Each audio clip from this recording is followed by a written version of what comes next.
Carlos, con un pie en el abismo. Capítulo 27. Mañana de despedidas. Ese podía ser el titular, ya que tocaba partir, dejando a Manuel en vistas de aquellas tierras que tan bien conocía. El único de los presentes que se mantenía convencido que ese entorno iba a ser su lugar de residencia hasta que le tocara partir. El mismo que se hacía de las palabras de Carlos en forma de gratitud. Muchas gracias, Manuel, por el trato recibido y por hacer que esta casa siga tendida. Un placer, de verdad. Respetuoso abrazo que volvía a dejar en manos de Manuel las llaves por las cuales se hacía cargo hasta que tocara volver. Encuentro en el cual también se dejaban ver Micaela e Isabel, que con cierta pericia se encargaban de colocar sus respectivos equipajes en el coche ya reparado y puesto al servicio de las mismas que se animaban a tomar su propio camino, sin antes tomar el correspondiente autobús que hacía 2 días Carlos había utilizado en sentido contrario. Muchas gracias por vuestra ayuda y sobre todo por la forma de transmitirme lo que necesitaba saber de buena mano. Gracias a ti, Carlos. Piensa que si no hubieras tenido la valentía de haberte enfrentado a tus propios miedos, estoy convencida de que no se te hubiera concedido todo lo que ahora sabes. Palabras que venían de parte de Micaela, sin dejar de lado a Isabel. No busques forzar situaciones si no tienes claro el siguiente paso. Ni te veas contrariado por si lo que buscas plasmar en estos momentos no se acaba de presentar. Isabel, aunque amante del saber de los astros y del devenir de las estrellas, siempre buscaba mantener los pies en tierra, ya que era la forma más precisa de moverse por este plano si se buscaba vivir acorde al propio sentir. Toma nota, Isabel, aunque me queda una duda. ¿A dónde tenéis pensado ir, si se puede saber? Nos vamos a Granada a visitar a un viejo amigo, aunque nos gusta llamarle maestro, por todo lo que nos ha enseñado. Con las despedidas oportunas, se cerraba la mañana en aquel entorno ya conocido por quienes se miraban a los ojos con el convencimiento de que todo había salido a las 1000 maravillas. Aprecio y satisfacción por la relación tan sincera que se había generado entre los presentes, dejando a Carlos ante el imponente cerro como acto de reverencia por la estima que le tenía las montañas y sus configuraciones rocosas, sin dejar de lado al alcalde, que desde hacía un rato esperaba que subiera al coche para ir hacia el lugar pactado. Encuentro compartido que hacía de aquel hombre un libro abierto, llevando a Carlos a empaparse de toda la historia relacionada con los orígenes del pueblo y sus descendientes.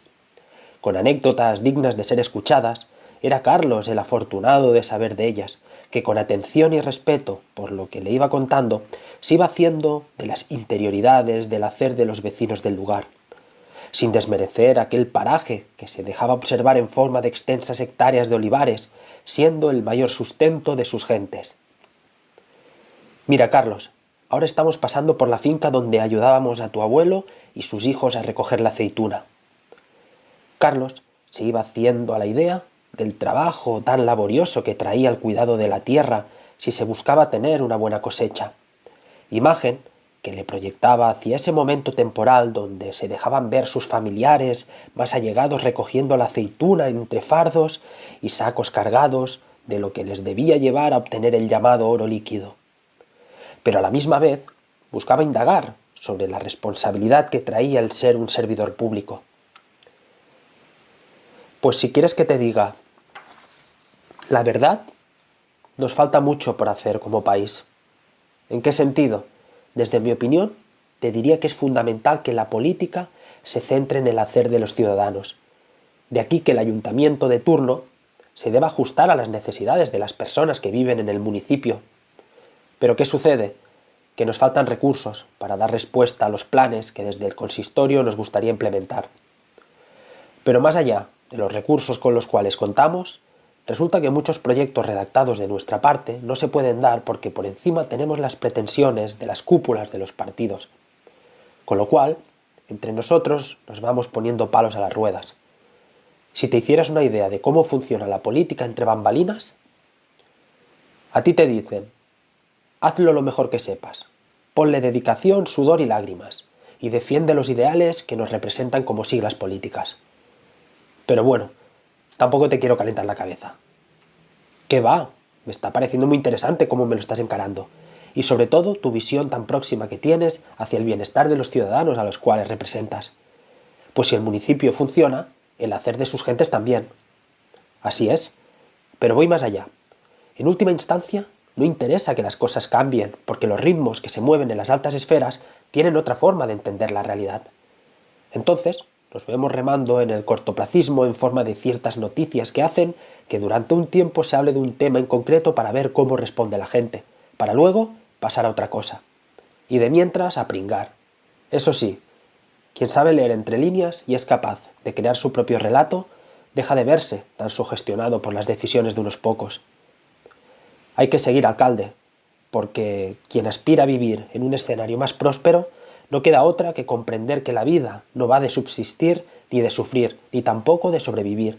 O como se suele decir, esto es lo que hay. Correcto, pero te diré más. Es fundamental que cada uno de nosotros hagamos nuestro propio trabajo de autoconocimiento, que sepamos quiénes somos en esencia, ya que al final, la mayoría de las veces uno se ve cayendo en las tramas mediáticas y en las pretensiones de quienes se prestan a imponer sus ideales sin darse cuenta que lo que se busca por detrás es confrontar a la población, cuando no debería ser así. No me cabe en la cabeza que por fastidiar a un vecino se decida hacer lo contrario a lo que se piensa. ¿O qué decir si la cosa nos puede beneficiar a todos? Como haya ciertas rencillas entre quienes deberían ir a una, nuevamente nos vemos en la casilla de inicio, y con ello, nuevamente la casa sin barrer. Y para más INRI, cabreados entre los mismos que tienen que convivir entre sí. Una auténtica locura, alcalde. Trayecto que les dejaba en la estación oportuna con el tiempo suficiente como para que Carlos anotara cierta apreciación hacia su interesado. Una cosa, antes de que me vaya, me da que tu hijo, esto de los coches, la velocidad y el olor a gasolina como que le va. Por eso, no estaría de más prestarle la atención merecida. No vaya a ser que tengas un piloto en potencia en casa y tú sin enterarte. Mensaje prometedor que se ajustaba a la correspondiente espera ante la llegada del tren que lo debía posicionar en entorno conocido. Familiares, parejas y algún grupo de amigos eran observados por el mismo que se interesaba por sus formas de proceder, sin dejar de lado a los residentes del lugar, de camino hacia sus quehaceres matinales, al compás de algunas bandadas de pájaros buscando el recaudo necesario para pasar hacia otras latitudes más temperadas. De esta forma, se iba haciendo parte del momento presentado, sin prejuicios de por medio, abrazando el confort de lo cotidiano y más cercano, la vida misma haciendo acto de presencia, a su debido tiempo, sin forzar la máquina, la propia que sin hacerse de rogar se detenía con destino Tarragona, estación reclamada por donde se podía observar cómo sus pasajeros hacían por entrar sus maletas, cajas de aceite, embutidos, tortas de aceite y alguna capacha hecha con esparto.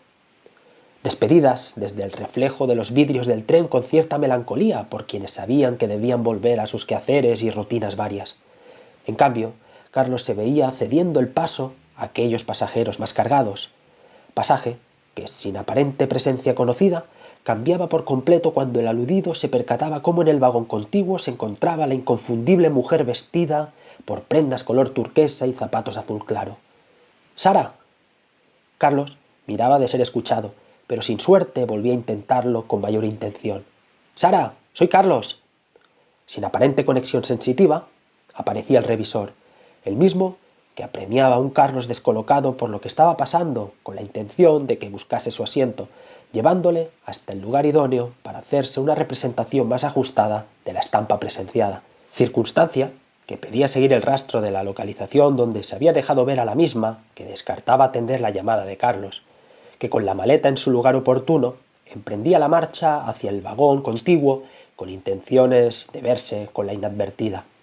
Pero sin fortuna se vería al percatarse que por allí ya no se encontraba, haciendo que se viera sumido ante lo que consideraba ilógico e impensable si se atendía a su propia visión de los hechos, que sin renuncia de por medio se dirigía hasta el lugar donde se encontraba la misma mujer con la que había visto compartiendo asiento antes de que le perdiera la pista.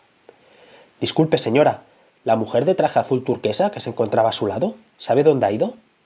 —¿Cómo dice, caballero? Vengo con el pasaje de al lado vacío desde que me he subido al tren. Disculpe, me habré confundido. Que tenga buen viaje. De esta forma, Carlos se retiraba del lugar buscando de nuevo su asiento sin entender qué estaba pasando. Trayecto en el cual se podía observar a su pasaje ajustando el tiempo que le marcaba el propio recorrido para ir haciendo alguna parada técnica en la cafetería del mismo tren, mientras otros se ajustaban a su menú hecho en casa. Sin dejar de lado al restante del pasaje que desde la película que en ese momento se proyectaba en las pantallas del vagón, o quien, renunciando a las distracciones externas, se aislaba con sus cascos para dejarse acompañar de su propio contenido audiovisual. De esta forma, Carlos emprendía mediante argumentos sólidos su propia estrategia ante quienes debían venir a recogerlo a la estación una vez llegara a Tarragona, con lo cual tocaba llamar a su madre para darle la noticia de que ya estaba regresando a casa. Conversación que empezaba con cierta apreciación nada desdeñable para quien se encontraba al otro lado de la línea telefónica. «No te lo vas a creer, estoy volviendo de tu pueblo». La madre de Carlos se quedaba a cuadros, sabiendo que tanto ella como su padre daban por hecho que se había ido a hacer el camino de Santiago. «Vengo en tren. ¿Cómo lo tenéis para venirme a buscar a la estación del CAM?» «Claro. ¿A qué hora llegas?» «El billete marca la llegada a las 7 de la tarde». «Vale, Carlos. Ya nos avisas si vas con retraso». «No os preocupéis. Hasta luego». «Hasta luego». Carlos dejaba el móvil a buen recaudo, haciéndose a la idea que una vez llegara debía hacerle saber a sus padres toda la verdad de su escapada algo precipitada. Circunstancias presentadas que requieren de la siguiente consideración, ya que cabe decir que a Carlos no le gustaba involucrar a las demás personas en sus cosas. Siempre que ha podido, ha intentado apañárselas por sí solo. Pero aún necesitando de su espacio, se ha dado cuenta en estas últimas semanas de la importancia de tener a personas de confianza con quien compartir espacios afines para hacer y decir lo que se considere oportuno, aparte de pedir la ayuda necesaria si así se necesita.